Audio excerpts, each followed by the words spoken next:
by local and state government. There are known for low tuition fees. They are also known for liberal arts. They could be liberal arts institution, either mid, small, or large institutions.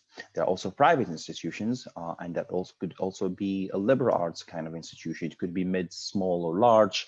They could be they also known for offering same tuition rates regardless of state residency. Also, they're not affiliated with the government. They may be of nonprofit, business, private foundation, or religious. They could be for profit as a career, online, or technical.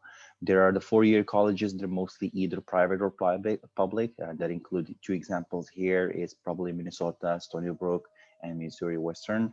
And as a private institution, that include Pepperdine as a great example. They both offer what we call a bachelor's degree. They're four-year colleges or universities. They're also very known for the fact that they provide master's and PhD programs beyond the BA level. They all could be liberal arts institutions. All four-year colleges also could be either private or public, or mid, small, or large. Then there is the community colleges kind of institution. Community colleges, they provide or they offer what is called associate degree. That means you only study there for 2 years. After you finish in 2 years, you have to transfer to another university. Then the last type of institution is a private career colleges. They are mostly technical, vocational, or trade schools. They are for profit business and can be public as well. Now that you understand all of this, there is this question that comes: how do I choose the right fit? So in the next slide, I'm gonna share with you few components, few things that you need to keep in mind when choosing the right university that you want to go to in the United States. So the first thing here is location. So when, especially now with the situation of the COVID-19, and it is very important to reconsider or to keep in mind what location do I want to live in. Do I want to go to a university that is located in the city? Which is known for a lot of condensity, or do I want to live outside the city? That's going to be up one of the questions also. When talking about location of the institution, we also mean by that the weather. We also mean by that the weather. Do I want to be in the? If I'm coming from Thailand, there is known for hot weather maybe, or humid. Do I want to change that? Do I want to keep the same thing that I was used to? So it is a question that you need to have an answer to. Do I want to live in the south, in the north, in the east, in the center of America? Do I want to live in the suburbs? Do I want to live outside the city? Do I want to live in a climate that is cold, a climate that is hot or mild? Then the value. The next icon is the value here. Here we mean by you have to know your budget. You have to know the type of scholarship that are offered at those institutions, and you have to compare them, and you have to see what can you afford and what can you not. Then academics here, it is very important to know the ranking of the institution that you are applying to. A lot of universities, they are ranked either by very known organizations that would tell you what kind of programs they are very famous for. And when we talk about academics here, it's also important to understand how many programs are available if you want to double major or add a minor to the degree. Also, housing. Housing is very important for us as international students. So if you want to come to the United States and study in the US, it is important to know and ask the question, will housing be guaranteed for me for the 4 years I'm going to be studying there? Is it only for 1 year, 2 years? What is the option like when I live on campus? What is available to me in terms of housing, in terms of canteen, cafeteria, in terms of cuisines? What is available? Is Asian food available, accommodated? Is other cuisines also accommodated or not? Also, I want to ask how many international students actually live on campus. Diversity. Diversity is very, very important to me as an international student, specifically coming from Taiwan. I want to know if that university has some students from Taiwan. I want to also know if that university has a good number of international students with whom I could learn from, I can talk to, and feel that they are welcome. Research also is one of the most important components when looking at universities. As an international student, specifically coming from Taiwan, I want to know if research is available for me, because I know it is very important for me for when I finish and get that degree. That will help me with the experience I've had in research, will help me to get a job. or an internship. Research is very important, and I want to know what are the criteria, what are the requirements, and what kind of ranking is it in research, and what domain or degree or program is research is actually available to me to get involved in. Then the last icon is admissions requirements, and we will go and talk about that more elaborately in the next slide. So basically, admission requirements is very important for you to understand as an international student, specifically from Taiwan coming. So before applying, I want to know what are the requirements, of course. And of course, I want to know who is my admissions counselor. I want to know, I need to know my admissions counselor better. That could be me, Rashad, Scott, or Liz. We are here as admissions counselor. We are here, and it is our job that we guide you through the right steps. We guide you and help you, advocate for you, and of course choose you to meet. Help you meet the deadlines necessarily, so you do not miss anything. You do not miss deadlines for scholarships. You do not miss deadlines for submitting the needed documents. So admission requirements include a lot of steps. Basically, there are 3 main steps that you have to keep in mind. The first step will be filling out an online form. It could be through a common application. It could be through an online in-house kind of application form that is that the university will actually make you fill out. Like Pepperdine, for example, they have their own special good-looking online form, and you just like fill it out. It could be, not Pepperdine, but other universities. So the common app is more common for international students to fill out. And there's an essay definitely needed to write there, and that's part of the first step. The second step in the admission process is always submitting your high school transcripts. And when submitting your high school transcripts, it is very important to understand that you need it to be in English. You need it to be also at least of the last 3 years. Some universities may require grade 9, some universities may not require grade 9. So it is very important to understand that component very also. As part also of step 2 is the test scores. It is important for you to know whether you need test scores, what kind of test scores you need, and what kind of score requirements you need to have in order to meet the criteria. So test scores here could mean like English proficiency tests, like TOEFL, IELTS, or Duolingo, or it could mean as well the SAT or the ACT. And my colleague Rashad will definitely talk about that more elaborately in the next slide. I see him smiling. So letter of reference in English, don't wait till last minute to ask. And it is important to keep the deadlines. Start early, pay attention to deadlines that are very, very important. Step 3 is always when you get our decision. Step 3 as well is always when you start getting your I-20 and preparing for the visa. So I put there WES, that stands for World Education Services, and a lot of universities are no longer doing that, but in some cases you may need to go through WES, but we don't anticipate that to be happening anymore because we are having the resources available already, and there are very few rare cases where we would need you to go through a third-party agency where you have your high school transcripts evaluated. With that, I'll hand it over to my colleague Rashad to bring his magic in. All right, so again, my name is Rashad House from Missouri Western. I just wanted to speak with you about some of the changes to the admissions process. So when we talk about some of the things that that might be changing or have changed, this is pretty much one of the things that we want to do is help you to develop some of the questions that you might ask any of the U.S. universities that you are looking to apply to. So as far as like our standardized tests, we know that many people have had some issues getting access to or being able to take a standardized tests. Some of them have been canceled, they've been postponed, or have several different challenges related to being able to gain access to the test. So with that in mind, you want to ask the university what kind of plans they have for students who have not taken the test. Is a student or the university waiving that test requirement? Are they lowering the test requirement, or are they even offering any type of conditional admission? So definitely very, very important questions. Most universities have come up with some type of way to account for this change. Many universities are going test optional, but you also want to ask whether or not that university may have plans for next year, fall 2021, whether or not they'll continue to waive that test requirement.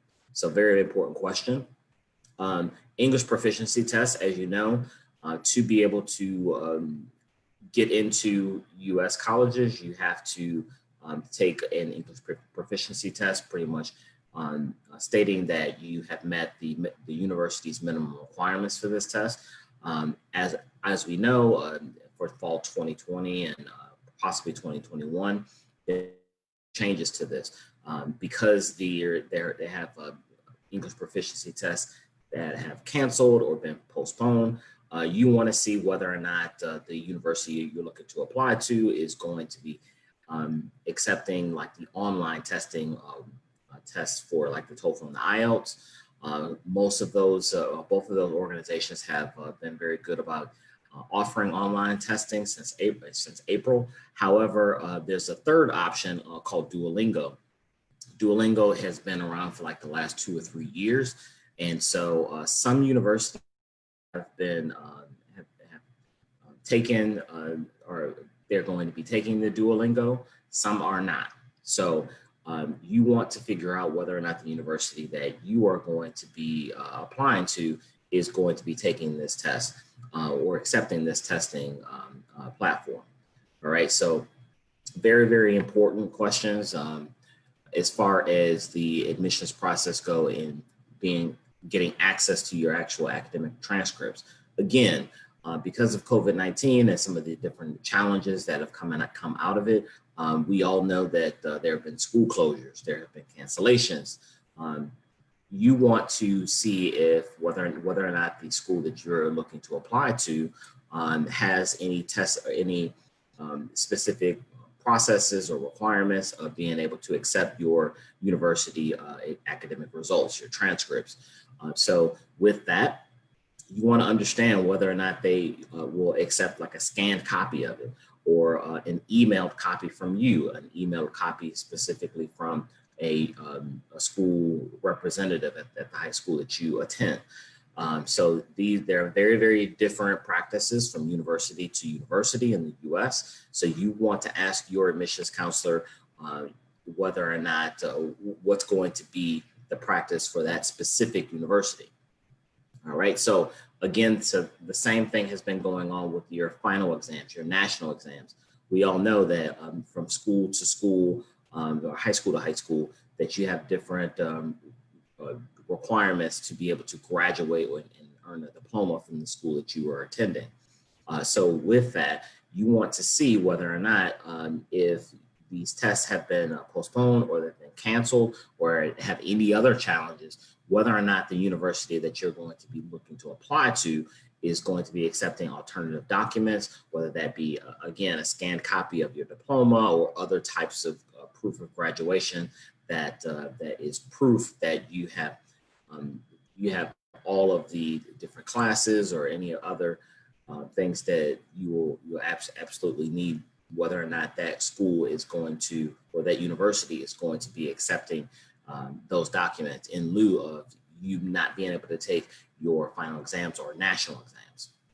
Okay, so as well, the application deadlines. We know that obviously there's been a lot of different challenges. Many schools have extended their application deadlines. We all know that the May 1st deadline is pretty standard. However, some schools have been extending those deadlines out to June 1st, July 1st, sometimes even later. So you want to be crystal clear on whether or not the school that you are looking to apply to has extended those deadlines. Some other universities have also instituted some fee waivers for students who may have been affected in some way, shape, or form. All right, so definitely want to understand some of the ramifications here. Now, once you've already looked at the school that you want to go to, you have made the decision. Generally, in any other time, you would be paying a enrollment confirmation. What that is That is just a fee that makes sure to hold a spot in the university that you are going to be attending for that current class, fall 2020. So again, because of the challenges, you want to be crystal clear on whether or not the university that you're looking to apply to is going to be still instituting that enrollment deposit, number one. If you've already paid it, can you get a refund? If you need to cancel or defer your enrollment at that university, will you be able to get that refund back or even defer it to another term? Say if your plans were to attend fall 2020, something happened and you have to now go to spring 2021 or fall 2021. Whether or not that enrollment confirmation, should you pay it, is going to follow you to that new term. All right, speaking of deferring your admissions, you want to be very clear on whether or not what the process for deferring is. Some universities have very different processes. Some you can just send an email to your admissions counselor at that university and they will defer, or sometimes there's like an online form or other different processes.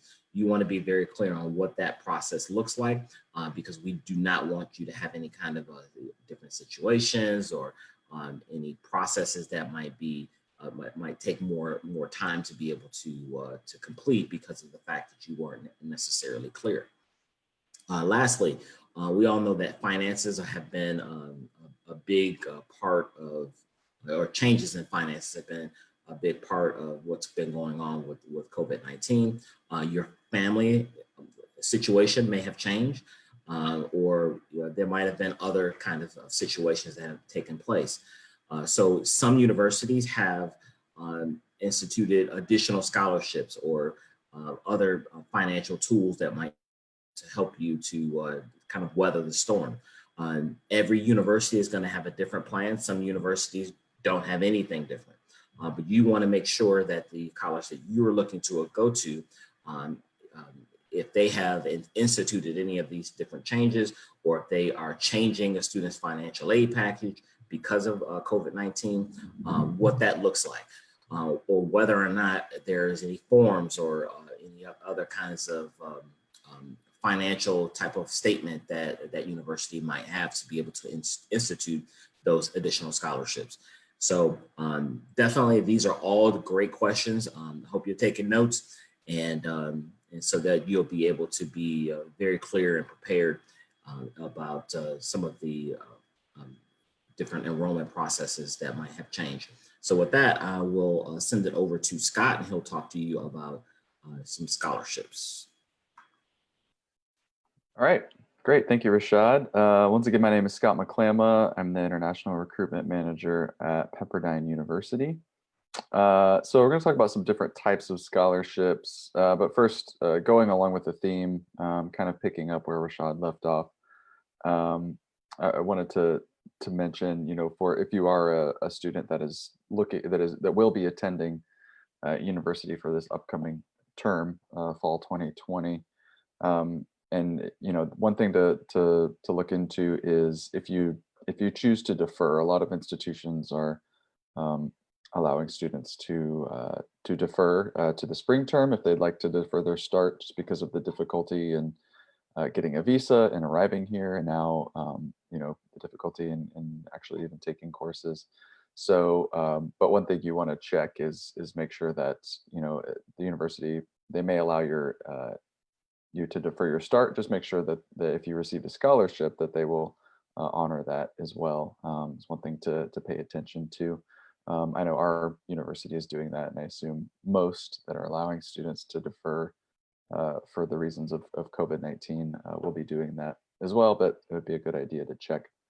So I'm going to talk about some different types of scholarships that are often available for international students. Starting with the first one, merit scholarships. So these are the most common types of scholarships that you'll find available for international students. These are academic based, so it's going to take into account your grades that you've earned in school, or your IB scores or A-level scores. Oftentimes it also takes into effect your SAT or ACT scores. This upcoming semester will probably be less so for a lot of institutions, looking at standardized test scores as, now at this point, most institutions I've seen are test optional in that area, at least for 2021. And a lot of them will probably remain that way moving forward as well. But but just to know that, if you do submit that, that may be part of the consideration for a merit-based scholarship as well. Need-based scholarships. So those are scholarships for based on your financial need. So depending on what you are able to spend, the university takes that into account and then offers you a scholarship based on that amount. So oftentimes there is a kind of some documents that are needed to be submitted, some kind of financial statement, bank statement that your parents will need to submit to kind of say, to show how much is actually needed. And then the university will give beyond that. So a lot of times you'll have institutions that offer both merit and need-based scholarships. So after the merit-based scholarship goes into account, then they take out, how much is needed beyond that. Country-based scholarships. So these are scholarships awarded to students of specific countries. So a lot of institutions have scholarship funds that have been set up, sometimes by an alumnus or a donor to the university, someone affiliated with the university that has an interest and would like to see students from a particular country at that university. So oftentimes they'll set up these scholarship funds at a specific university for students from a specific country. So there may be some of those out there for specifically for students from Taiwan. So maybe EducationUSA might be a good resource to see if they know of any of those. And so, like I said, it's an interest in wanting to receive more students from a particular country. Government-funded scholarships. So these are scholarships that are funded by the government of a student's home country. Oftentimes governments have a particular interest in sending students abroad to receive their education and then coming back to the country to work. So sometimes there'll be some kind of regulations tied in with those scholarships that they need to return and work in a particular industry. Sometimes there aren't those regulations. Privately funded scholarships. So these are scholarships that are from agencies or organizations not affiliated with the university that offer scholarships for international students.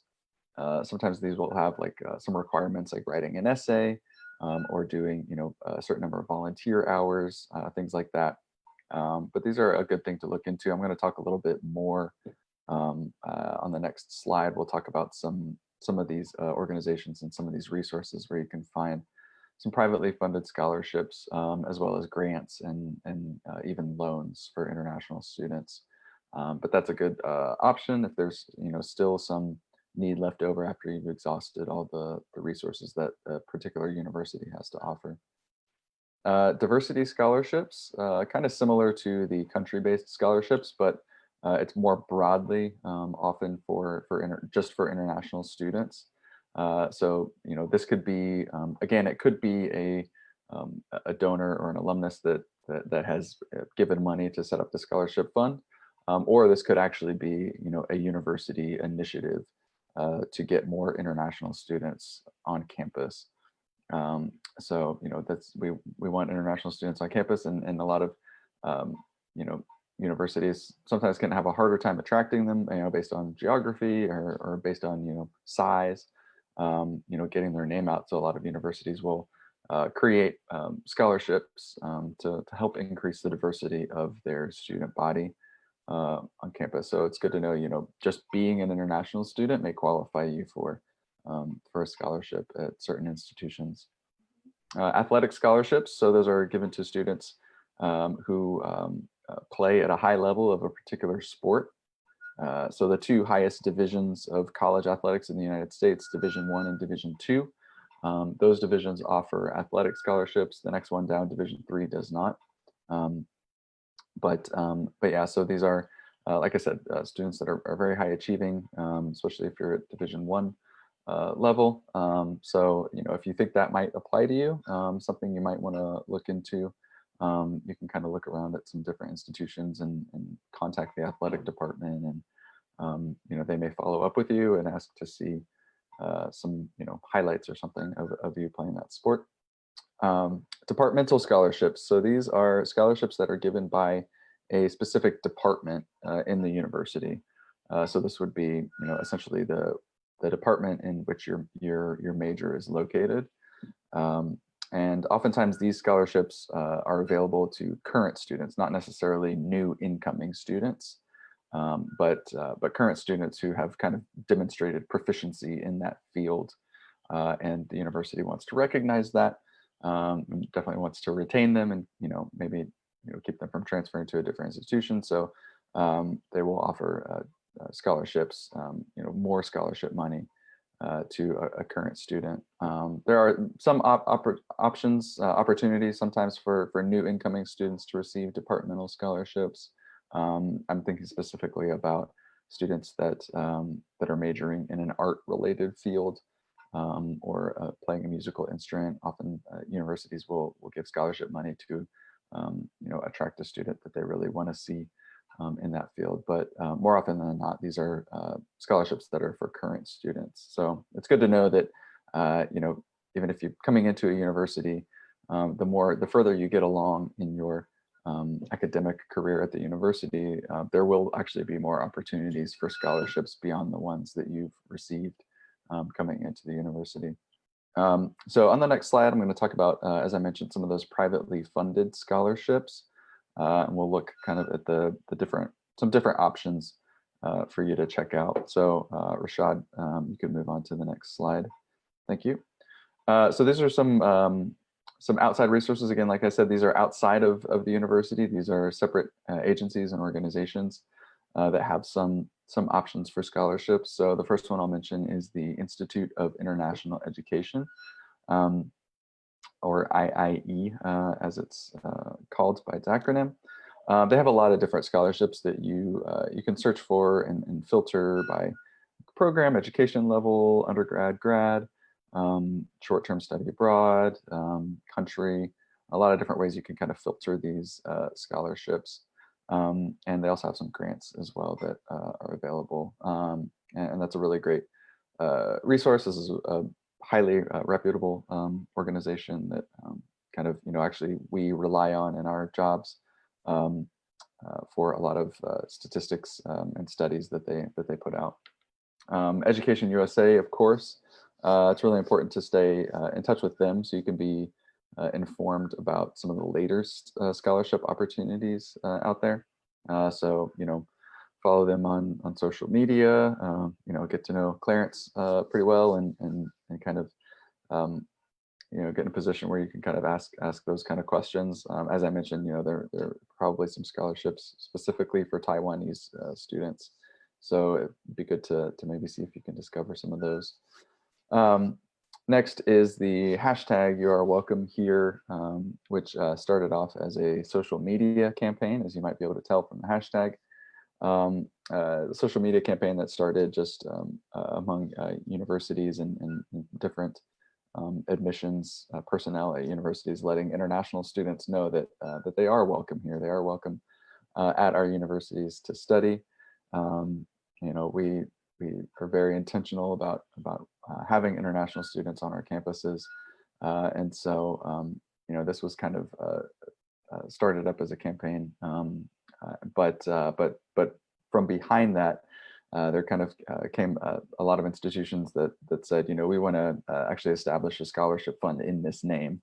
We want to show students, just how much they are welcome here, and so over 50 universities now participate in this kind of scholarship program under this name of You Are Welcome Here. Some of those scholarships can cover up to 50% of your tuition, so it's pretty significant.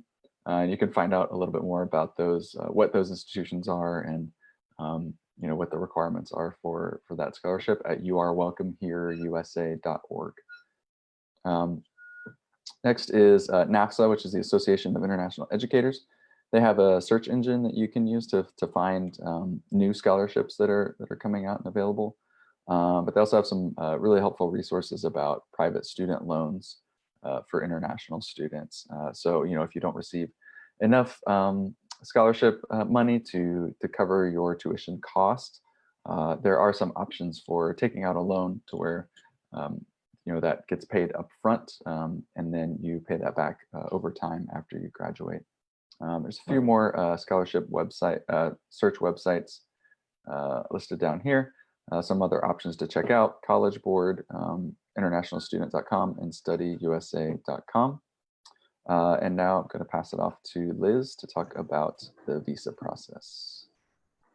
Awesome. Thanks, Scott.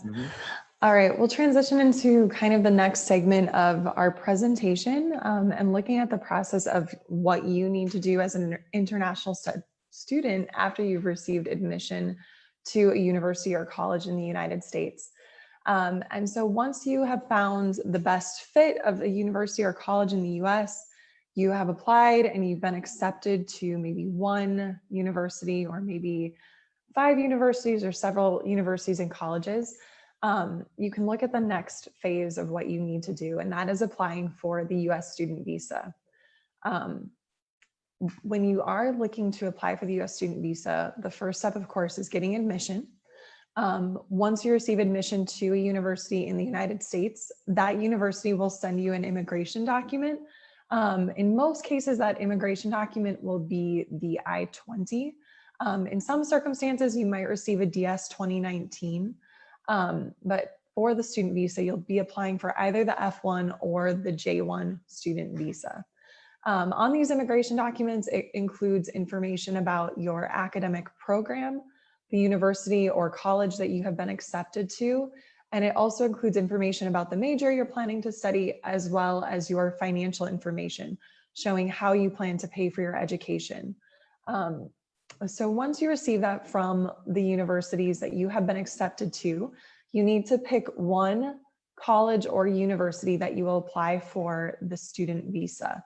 You can only apply for the visa for one institution, so you do need to narrow that down and make your final decision at that time. Once you've made that decision, you can schedule your visa interview at the nearest US embassy or consulate. So you'll schedule that in normal circumstances online. You'll fill out the application and then hopefully get an appointment date when things are back up and running in normal circumstances post-COVID-19. And you'll prepare the documents that you need to take with you, which would include that immigration document, such as the I-20 that you received from the university, the admission letter from the institution that you have been accepted to, as well as financial documentation that you used when you submitted the information to your university about how you plan to pay for your education. So that could include bank documents, scholarship award letters, or even loan information of how you're planning to fund your education. You can also prepare your academic transcripts and any test results from your national exams or SATs or TOEFL, IELTS, Duolingo, basically this similar documents you used to apply to the university you were accepted to. So that is the process in normal circumstances of applying for the US student visa and going for a normal visa appointment. Now, given the current situation surrounding COVID-19, US embassies and consulates have been temporarily closed in most cases for visa processing. So we do understand that there's a lot of questions about when the embassies and the consulates will be reopening for visa appointments. Unfortunately, we don't have a specific timeline of when those reopenings will start. So it's best to stay in contact with your university that you're planning to apply for the student visa from. Make sure that you're maintaining communication with that admission counselor because they oftentimes have information about updates. But you can also directly check the visa appointment wait times on the US Department of State visa website, as well as the direct website for the embassy or consulate that you're applying to. Most US embassies have been keeping regular updates on their website, so it's a really good idea to check those even daily, especially if you've been accepted for a program yet this fall semester and are still waiting to get an appointment date. So check those updates online, stay in contact with your admission counselor. And then of course, as some students may have seen the news yesterday, the US Customs and Immigration and ICE have made some changes for students planning to study this fall for online programs. So if you have been accepted this fall to a university that has completely transitioned to an online program, you will need to work directly with that institution to find out more information about your eligibility to apply for a visa for that program. In most cases, if the university or college is moving to an online program, you will not be able to apply for a visa to study in the United States for any online programs. So you'll need to work directly with your university to find out what options they may be providing if their campus has planned to transition to online programs for this fall semester. All right. So with that, we'll transition to the next slide. All right, so this is kind of thinking ahead once you've been accepted to a US university and hopefully you've received that student visa, looking at opportunities for employment, internships, and career prospects when enrolling in your program. So of course, as international students, you do have several options for employment and internship opportunities during your program while you're studying on your student visa. And so once you enroll in your program on campus, you do have the option for on-campus employment. This is available for both undergraduate and graduate students. For most undergraduate students, you can work up to 20 hours per week. For most graduate programs, the limit is usually 14 hours per week unless you have an assistantship. An assistantship is an additional type of funding. It's typically available for graduate students, and it is related to a job or teaching assistantship at the university, either in your academic program or maybe a research assistantship or a student service related assistantship working in a department on campus. So with assistantships, you typically receive a tuition waiver covering a portion of your tuition as well as a living allowance. And then of course there's internship or cooperative opportunities for most international students on the student visa. This would fall under the category of CPT, which is curricular practical training. So you would work with your campus international advisors if you do receive an internship offer to apply for that CPT and get approval for that internship. Many university programs have optional or required internships. So this is something that you will likely be doing during your program, either at the undergraduate or graduate level. And then of course, after graduation for international students, there is the benefit, which is called optional practical training or OPT, which you may have heard of. This is a 12-month employment authorization for an internship or a job that's directly related to your field of study. So you would typically apply for this in your final semester or term of your program and work with your international advisors at the university to apply for this. And then if approved, you can apply for jobs across the United States in an internship or a job related to your program of study. And then any student who is studying a STEM program, which is science, technology, engineering, or mathematics, they can apply for an additional 24-month STEM extension. So those are some options as you're thinking about career prospects and your return on your investment in US higher education.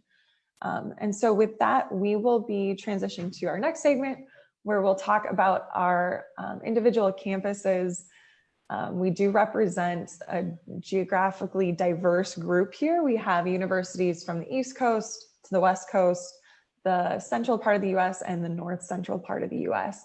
So I'll just take a moment to talk about how our universities are supporting students during this time. All right, so I'm back here. Again, my name is Rashad from Missouri Western State University. And so just to give you a quick snapshot of Missouri Western. So as you can see our campus, which is in the just north of the city of Kansas City, in the state of Missouri. And so we are, Missouri Western is known as Missouri's only applied learning institution. What that means is that 100% of the students who get into and graduate from Missouri Western will have a program or be into a applied learning type of situation. That might be an internship, as we've been discussing. That might be co-op programs. That might also be service learning and many other opportunities that specifically get students involved hands-on with the specific learning or undergraduate major that they are applying to or attending. So with that, we have about 100 majors and minors and as well as graduate programs, about 5,000 students. You can see some of the top undergraduate majors that we are very well known for is our business, engineering, technology, as well as biology, computer science, nursing, sports management as well. As far as funding is concerned, we are definitely very inexpensive for a U.S. college. We do have an automatic scholarship, the Global Griffin Guarantee, which offers $6,000 up to $6,000 per year for a scholarship. Automatically, all we have to do is have your GPA from high school. The cool thing about this scholarship is that it actually grows every time you come back for your next year of college. So when you come back for your second year, you get $1,000 added to the scholarship that you've already attended in your freshman year. You get another $500 for your junior and your senior year when you return as well. So we do have a full ride scholarship as well. It is a need-based scholarship, and there's only one of them. So one international student will be able to get this very competitive scholarship, but it does take care of all of your fees, your tuition, room and board, health insurance, books. Again, no SAT is required for any of the scholarships that we have, including this full ride scholarship. So it's just based on your GPA from high school. And that is, we don't need your SAT or any other standardized test for admissions or the scholarship, like I said. Finally, again, we're very inexpensive for U.S. college. Our total cost of attendance, which includes tuition, housing, meals, health insurance, books, is just $26,180. So pretty inexpensive. And so this gives you a pretty good snapshot, and I will pass it along to my pal, UC.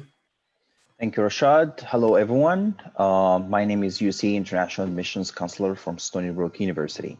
Yes, that's our name, Stony Brook University. We're also known for as SUNY, Stony Brook, or just SBU.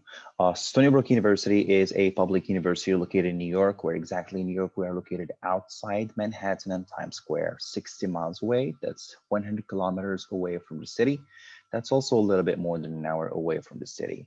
We are located in the beautiful Long Island, very known for a lot of beaches, as you can see around our campus, and also very known for New York pizza and New York bagels. So if you ever happen to come to Long Island, you have to try New York pizza and also bagels, and also stop by Stony Brook University and enroll, of course. So in terms of rankings, Stony Brook University is ranked among the top 1% in the world. We're also ranked among the top 35 public universities in the United States. Just recent rankings shows that Stony Brook University is ranked actually by QS as top 1 public university in New York. We are a home of 26,000 students. Internationally, we are a home of more than 4,400 international students. From Taiwan, we have more than 130 students. They're lonely because they need you to come actually and join them. So they're very happy. We have a lot of resources, a lot of things available. They're engaged in a lot of programs. And speaking of programs, We have more than 200 academic programs that you can choose from. Students engage for. We have programs that are housed in one of the main colleges and schools, and that include College of Arts and Sciences, College of Engineering and Applied Sciences. Like that's where we have a lot of engineering programs, which include computer science, electrical engineering, mechanical engineering, civil engineering, and so on and so forth. We also have the School of Business with business management as a degree, and that include concentrations like sustainable business, international business, finance, marketing, and accounting. We also have journalism, and we also have School of Marine Atmospheric Sciences, where you can study anything about planetary sciences and atmospheric sciences, and also astronomy.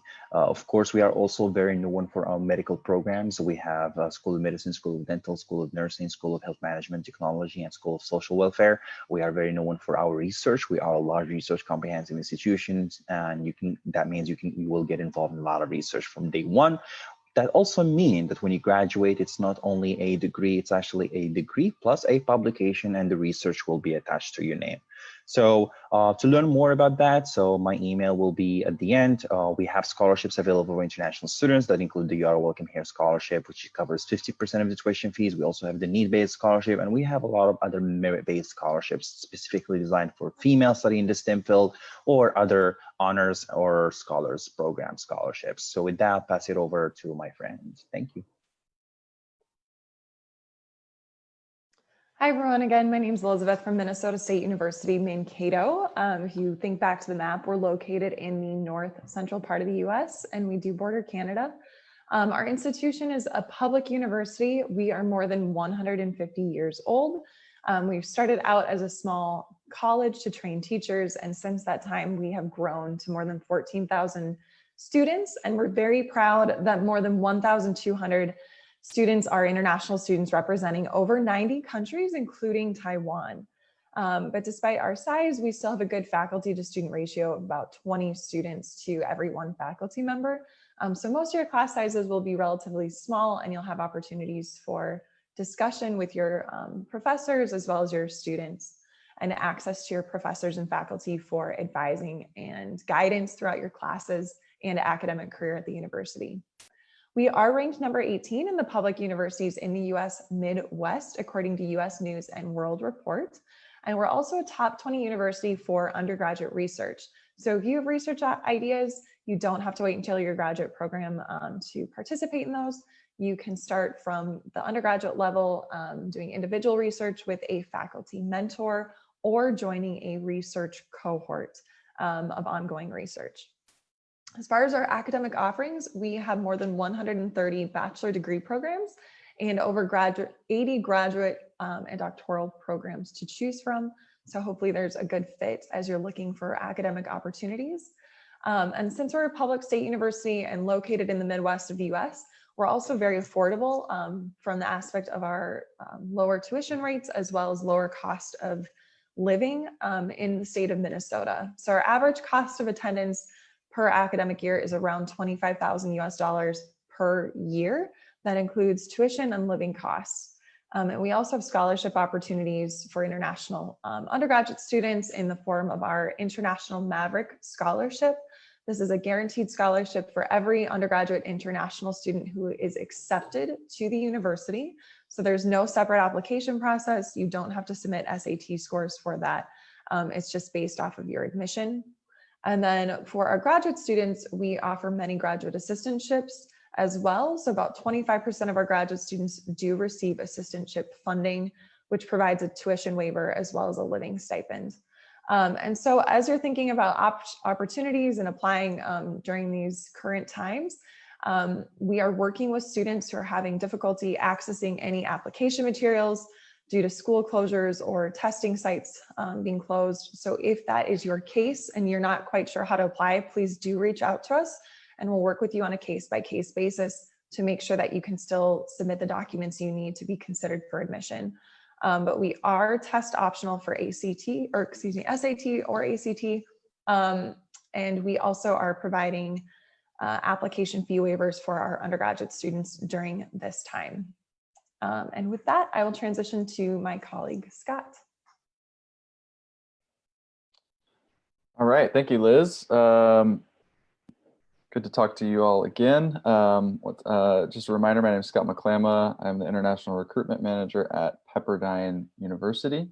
As you see the picture of our beautiful campus right there. Pepperdine is located in Malibu, California. So we were the one on the map that was the furthest west, right on the west coast of the United States. If you're unfamiliar, Malibu is part of the greater Los Angeles area. So it's in Los Angeles County, probably about 40 minutes or so away from kind of some of the main parts of Los Angeles. But as you see from that picture, it's not an urban setting. It's in a very beautiful natural setting. It's just minutes from beaches, several beaches that our students are able to walk to. And then right behind it is the Santa Monica Mountains with lots of hiking trails. So as you can imagine, kind of a big hotspot for just nature in general. We of the 4 institutions presented here today, we are the only private university represented. And we are also a lot smaller than the other public universities that my colleagues work for. So we have around 3,500 students in our undergraduate program, and which is known as Seaver College. If you've seen any of the publications that say Seaver College, that's just our undergraduate school. And additionally, we do have 4 graduate schools, but the information I'm talking about applies pretty much to undergraduate. So 3,500 students in our undergraduate, 13% of those are international, and including students from Taiwan. So as I mentioned, we are a private university. We are a Christian liberal arts university as well. And we're an academically rigorous and selective institution. So we've been recognized by a US News and World Report as a top 50 university in the US national rankings. This kind of small size helps us to keep a close community. So we have a 13-to-1 student to faculty ratio, helps keep our class sizes small.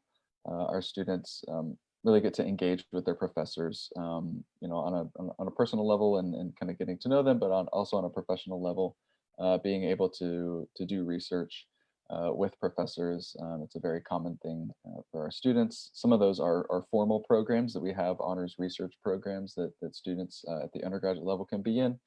And some of those happen informally, just as a student is in class and has a particular interest and works on a particular subject. That kind of forms into a partnership with a professor to maybe do some extended research on that and produce a paper that gets published or speak at a conference. All of our students also participate in service learning, which means taking what they're learning in their classes and applying it, actually doing something in the community with that knowledge and with that experience that helps to better the community where they're in. So they do that in the local Southern California community. They also do that in their study abroad programs as well, which is a really great experience for the students. That also goes along with sometimes can turn into internships as one way that students get involved in internships. But we also have some formal internship programs and partnerships. One of those is with AEG, which is the largest kind of entertainment group in the world. They're the largest owner of professional sports franchises, and they're the second largest producer of live music events. We have specific internships for Pepperdine students with that organization. They work out of the Staples Center in Los Angeles, which is where the Lakers play. So some cool opportunities there to get some work experience. So that's just a little bit about Pepperdine. And if you'd like to know more, please reach out, contact me with any questions that you have. And I believe now we are going to move into the time of Q&A. So if you have any questions about applying or what it looks like now during COVID-19, please feel free to ask.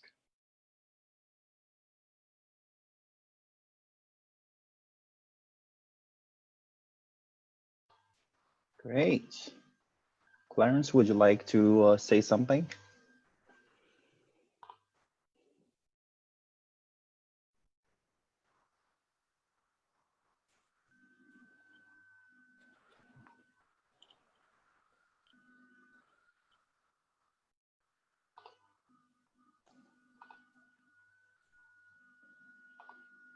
All right, it looks like Claire has a question. Claire, if you feel comfortable, feel free to ask your question on mic or type it in the chat box. Hiya, can you hear me? Yes, we can hear you. All right. Well, thank you for the talk. I would like to ask, so we know many students defer their enrollment till next year or whatever. Would this affect the places in next academic year?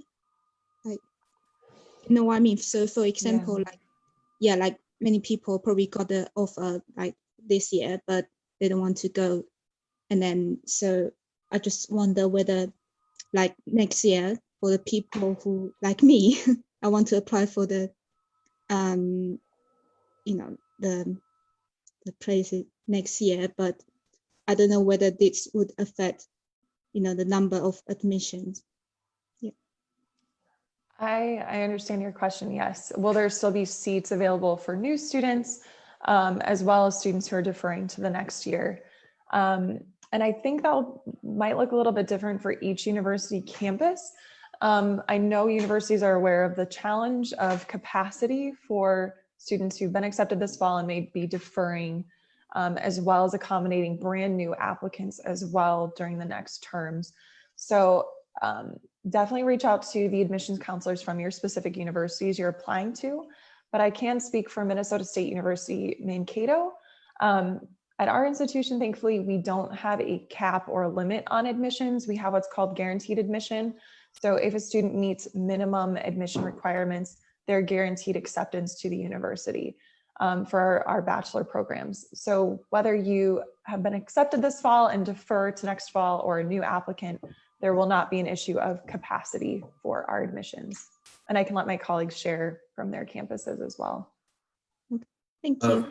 Yeah, sure. Thanks for your question. I know that at Missouri Western, if you have been accepted to attend school this fall, that if you choose to defer to either the spring or the fall term, you will be able to do so.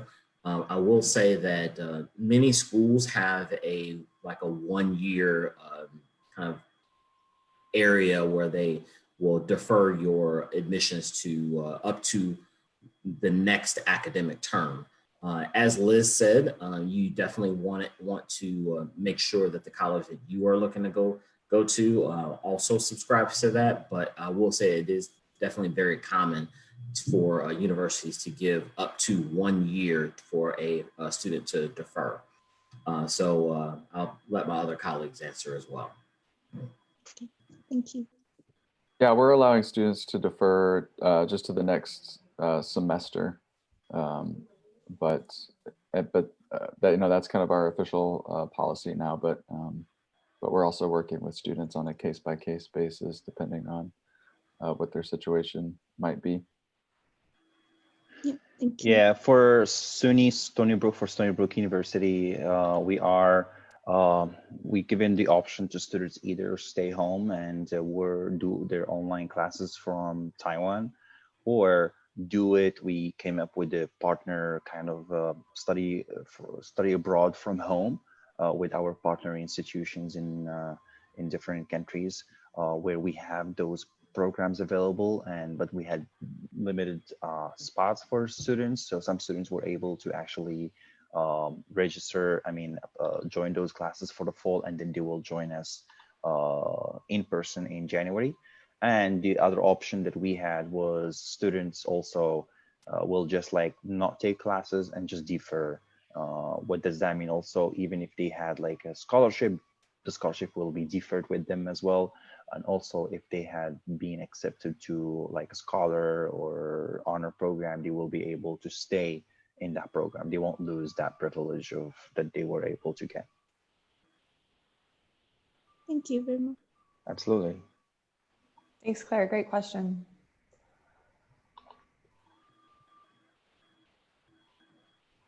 If anyone else has questions, we can certainly unmute you, or feel free to type in the chat box if you don't feel comfortable asking it on mic.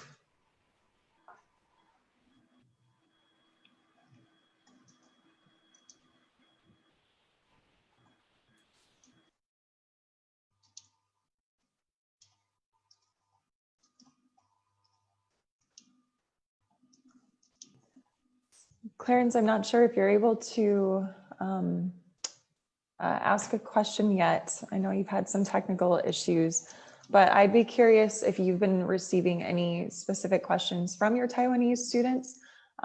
We'd be happy to help answer those as well.